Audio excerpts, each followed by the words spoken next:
This is Adventures in CRE. We've got Michael Godfrey on the line.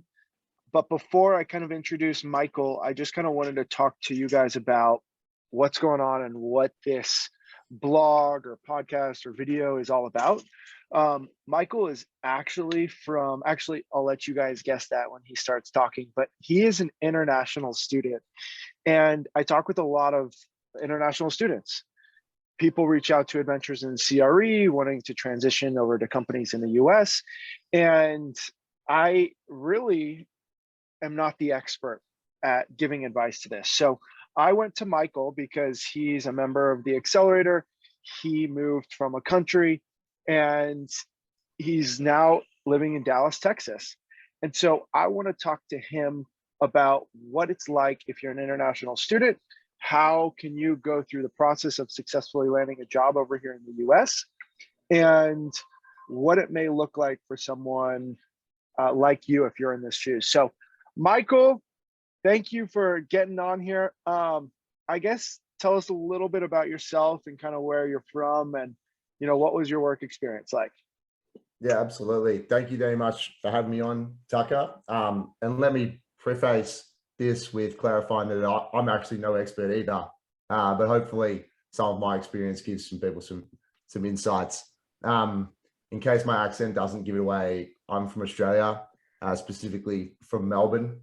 In terms of my academic background, I studied finance in an undergraduate degree, which I obtained from the University of Melbourne, and then went on to do a master's in real estate with the Royal Melbourne Institute of Technology. In terms of work background itself, I was lucky enough to work for JLL for over 6 years back in Melbourne. I first began my career with JLL within the tenant representation team. I progressed from that analyst role into what would be the equivalent of an associate type position, and was lucky enough through that role to work on a number of different asset classes, including office, industrial, retail, and even residential at one point. From there, I moved across to our capital markets team. And as you think about capital markets here, I would say it was definitely more of an investment sales role. And again, within that role, I had the lucky position to, again, work across multiple asset classes. So we sold some retail assets, some office assets, and some residential development sites as well. Do you think, and I'm getting a little off topic here, but I think it's a good point. Do you think it's better to be a generalist or a specialist if you're wanting to make this transition over to the States? I think there's pros and cons to each. As I see it, there's some firms that they're going to want to hire someone who's had different experience across asset classes if they are themselves across various asset classes, as well if they're a smaller shop, and they might require you to wear different hats at any one time, then perhaps that's the way they look at things. But if you talk about other firms that are specifically, say, industrial developers, then it could definitely you definitely may have more of an advantage having just that one asset class and really having a thorough understanding of that asset class. Okay.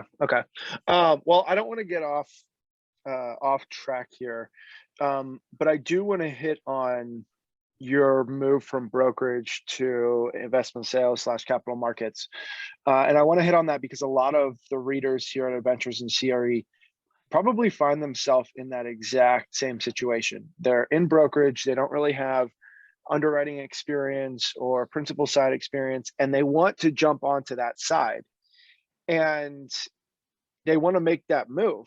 And a lot of international students have that same thing. They're maybe coming in working in brokerage, and then they go and get their master's degree at an NYU, and then they have to find a role, but they're an international student.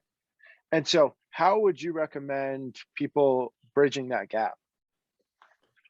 Yeah, so in my position, moving over here, I was coming from the brokerage side. I was sort of happy to continue that path, but the more I thought about it, and the more I looked at my skill set, I just wanted to pursue or use this move over here as an opportunity to pivot to the principal or the buy side, and specifically focus on a role in acquisitions. I think there's no real hard and fast way to do that. I would say reaching out to people who have done it before is always a great first step. Working out what they did,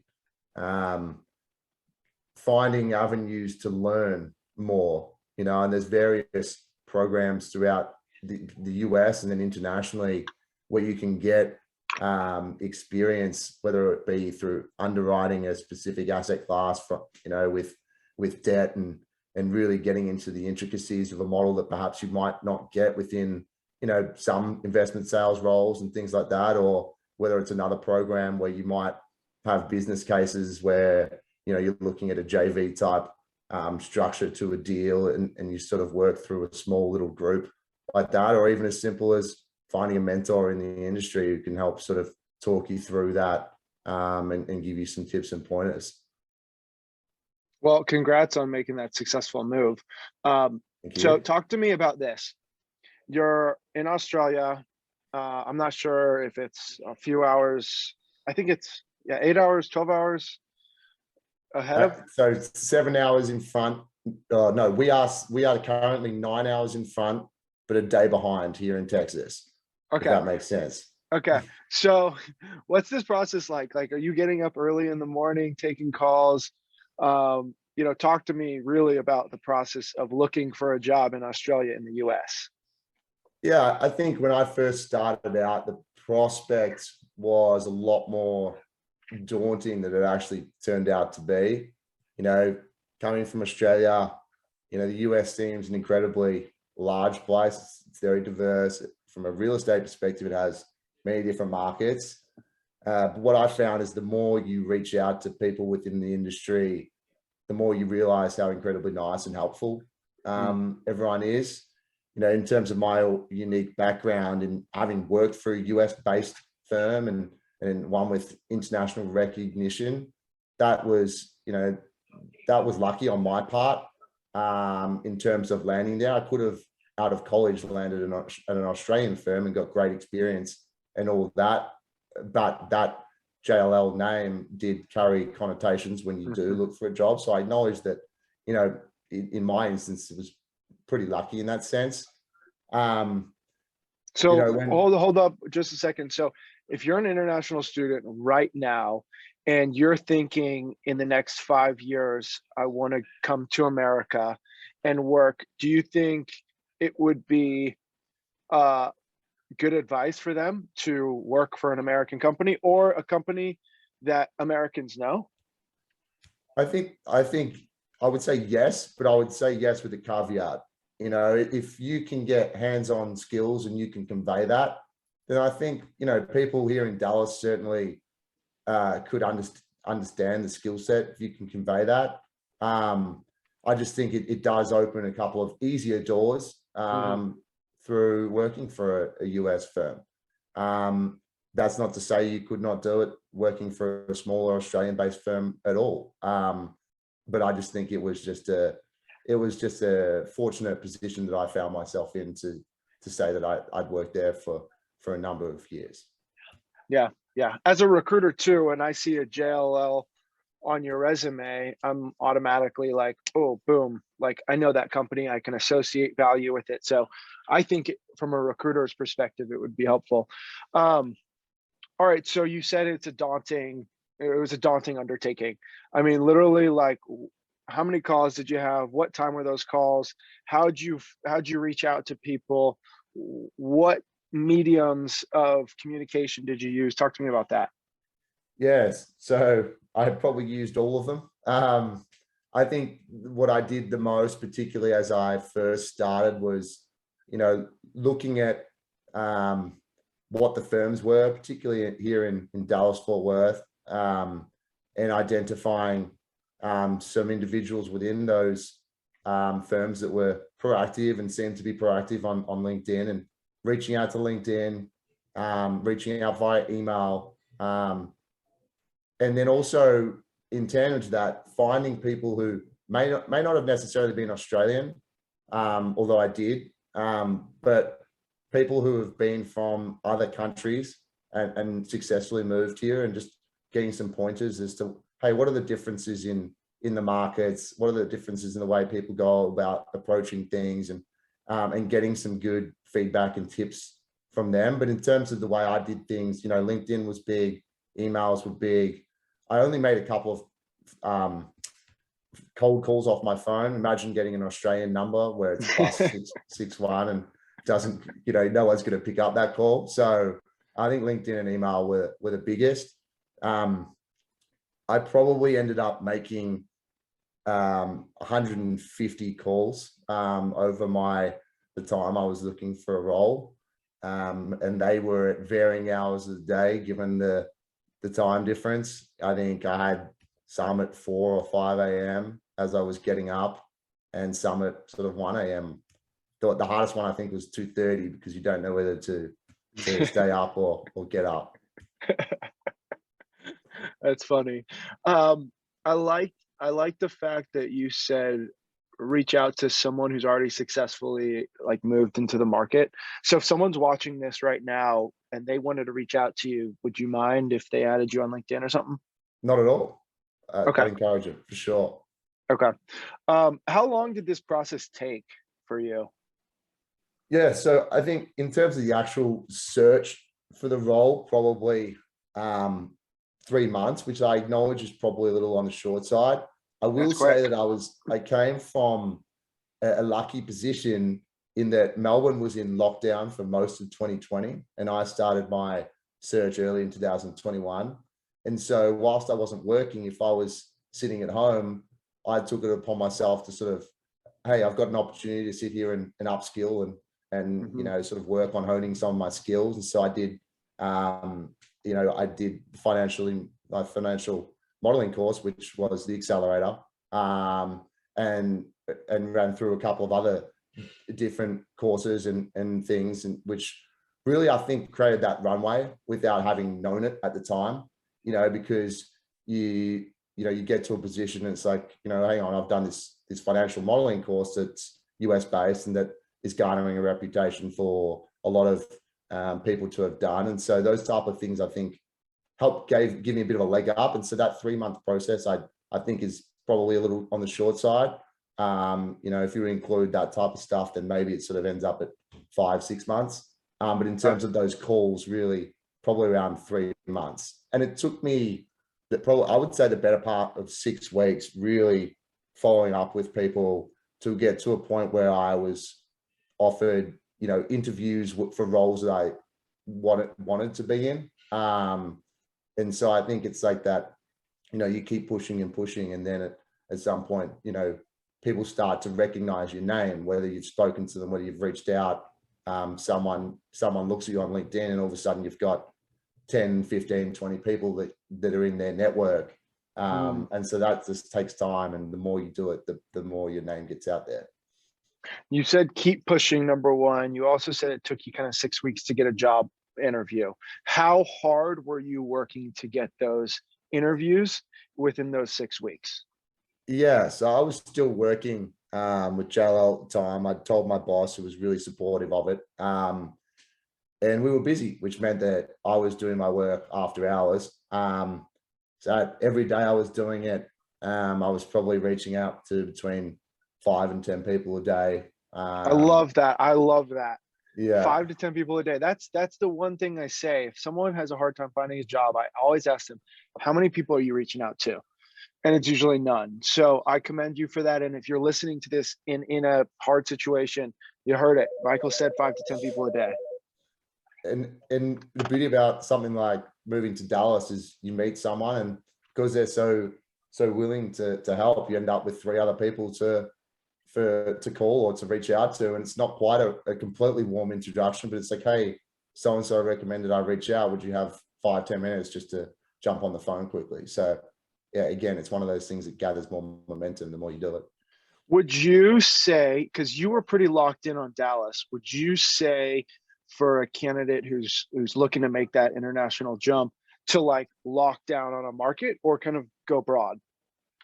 Um, I think it varies, but in my opinion, I would say it's definitely a benefit to lock in on one particular market.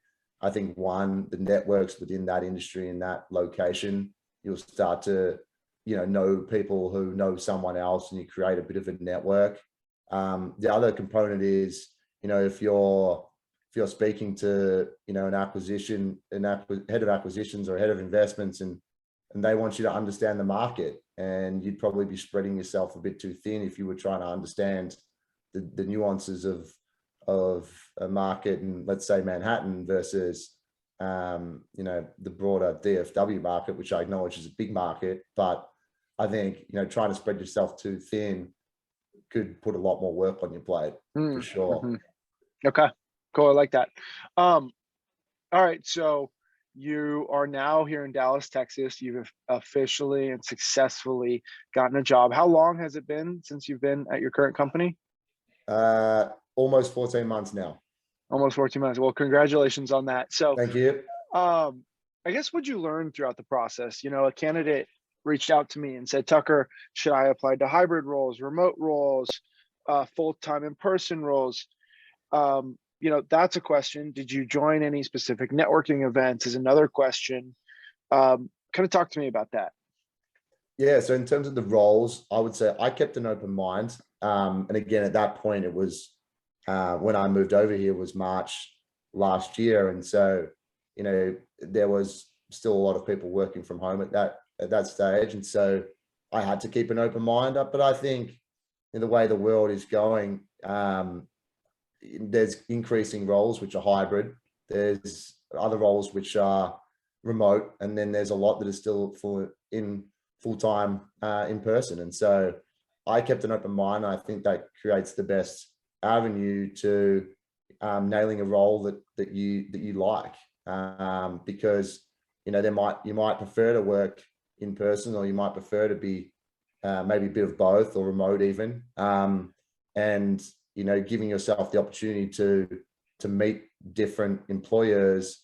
You might find that you're surprised with what they're doing or how they're doing things, and it's nothing but a positive for you. And you might not get a role with them, but you might come across them later in your time within the industry. So I think an open mind is really important there. In terms of networking, I think joining a group or an industry group within the market of focus is really important. That was recommended to me. I think it might even have been you who recommended joining CREC, which is the real estate council here in Dallas. I was lucky in that when I was talking to them, it was early 2021.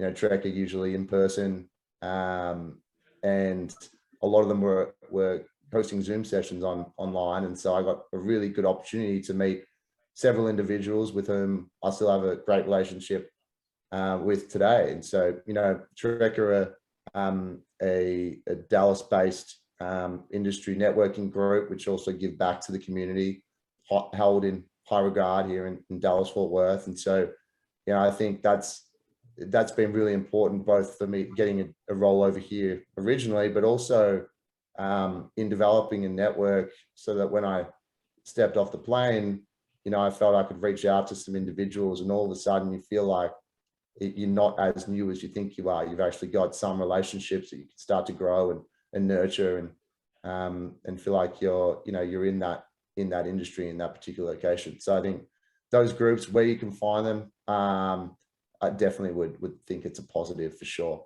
That's awesome. I'm happy for you. So I think everyone wants to know, how did you get your job? Yeah, so my now boss, I set up a call with probably a month or so prior to the position opening up. At that stage, we weren't hiring, but we had a really good conversation, more in general about real estate, the market, various asset classes, etc. I asked him a ton of questions, and hopefully demonstrated, maybe my skill, but also my drive and my sort of inquisitive nature. And so I think that puts you in a good position for when the role comes up. And I think that's how things happen within real estate more often than not. Firms might not be hiring. If you have an opportunity to talk to someone smart that you can learn from, that you have a great conversation with, then when they are hiring, then they know who you are, and they know that you're not just another piece of paper, if that makes sense. Mm-hmm. And so you had a conversation with them, and then did it just go dry, or kind of what happened from there? Yeah. So after every call, I don't know whether this is just taught to me within brokerage when I used to cold call in my early days, but always followed up with a thank you, appreciate the time.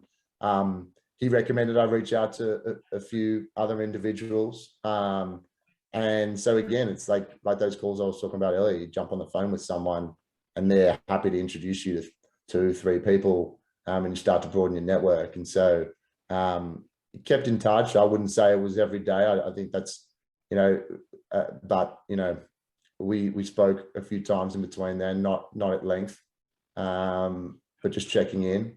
And then when it came up, it was a warm discussion, which was great. Cool. And so he posted a job, or the company posted a job online, and you applied, and were you automatically like in? Not automatically, but certainly it was a lot easier. Yeah. I'd imagine that I was, put through into the initial pile because it was, hey, I've spoken with Michael. He's inquisitive. He's got some drive, at least I think. Mm-hmm. And so you don't just get glossed over, which I think, as more and more companies hire through LinkedIn and things like that, you might get 200 applicants for some roles, and it's just natural that potentially you gloss over people. And so if any way you can sort of differentiate yourself between, everyone else, I think it's really important. I love that. Most recently, we actually posted a job online, 72 applicants, one person reached out to me. Yeah. And I think he was actually from a different country, but that just goes to show that not many people will put themselves out there like that. And that one out of 72, I had a phone call with him. So if you're listening to this, be that one out of 72. All right. What was it like convincing your employer to hire someone from a different country? Yeah, I think, from my perspective, some people are naturally going to have reservations about that. That's just a natural way of life. You come from a different place. It's probably not anything to do than the fact that, it's a lot easier to hire someone where where they're from, in that, hey, they've done this, and this, and that's a really easy process for me. There's not any question marks there. Now, whether that's right or wrong, I don't know. But it is, acknowledgeably, it's a more difficult task for someone like me to say, put my hand up and say, I'm right for this role, when I don't have experience in a market like Dallas. Or, if you're looking at another market like New York, it's like, have you done transactions there? Have you underwritten deals there? Do you understand the nuances of the market? So that's the question mark. But at the same time, you have a lot of employers in the industry that, if you can demonstrate your aptitude, if you can demonstrate your drive and the fact that you're willing to learn, I think if you can do a good job at conveying that, then I think that negates that those reservations that those people may have. And so I think whilst there is that predisposition to wanting to hire something that's easy, I think at the same time, people are more increasingly looking for quality, skilled, nice, inquisitive employees. And if you can do a good job at conveying that you fit the mold of the company and that you've got the adequate skill sets, then I think you put yourself in a really good position to convince them that, hey, the visa process, the sponsorship, whatever it might be, is worth it. All right. Well, I know that a lot of our watchers, they need to get back to searching for a job or doing something. So I'm going to ask you one question. I'm going to put you on the spot here a little bit. I want to know the top 3 things that if someone is in the position of an international student wanting to come to America, what are the top 3 things that they need to be doing? And keep them short. I'll keep them short. Okay. Yep. Yep. Okay. I think set yourself the task, network really hard, and don't lose confidence. Sweet. I love it. That's short enough. Guys, yep. Guys, this is Michael Godfrey. You can connect with him on LinkedIn. Thank you so much, Michael, for inspiring a bunch of people who are in your same shoes. And if you want to reach out to him, guys, reach out to him. So appreciate it. Thanks, dude. Thanks very much for having me on, Tucker. Alrighty, man. Bye. Bye.